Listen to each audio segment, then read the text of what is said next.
ইফতারে পেঁয়াজও থাকবে না, এটা তো মানা যায় না। ইফতারের টেবিলে যদি পেঁয়াজও না থাকে তাহলে টেবিলটা ফাঁকা মনে হয়। আজকে খুব সহজেই পেঁয়াজু রেসিপি করে দেখাবো। এর জন্য এখানে 1 কাপ মসুর ডালের সাথে হাফ কাপ খেসারির ডাল নিয়েছি। ডালটাকে ভালো করে ধুয়ে 2 ঘন্টার মতো ভিজিয়ে রাখবো। এখন একটা ছাঁকনির মাধ্যমে ডালগুলোকে ছেঁকে নিতে হবে। তারপর আমি ডালগুলোকে হালকা মিহি করে বেটে নেব। একদম মিহি করা যাবে না। এখান থেকে আমি অর্ধেকটা ডাল বাটা নিয়েছি।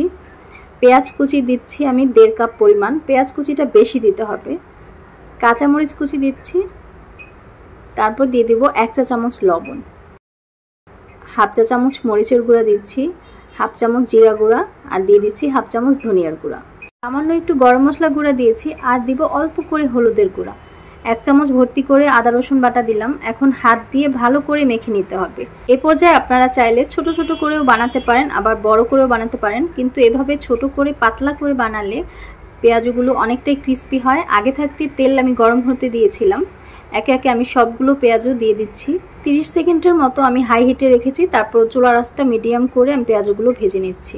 রমজান মাসেই আমরা একটু ভাজা পোড়া খাবারটা বেশি খেয়ে থাকি। দেখতে দেখতে রমজান মাস চলে যাচ্ছে, আর এই রোজার মধ্যে এই মজাদার পেঁয়াজু রেসিপিটা আপনারা বাসায় তৈরি করতে পারেন। খেতে কিন্তু অনেক মজা আর ক্রিস্পি হয়।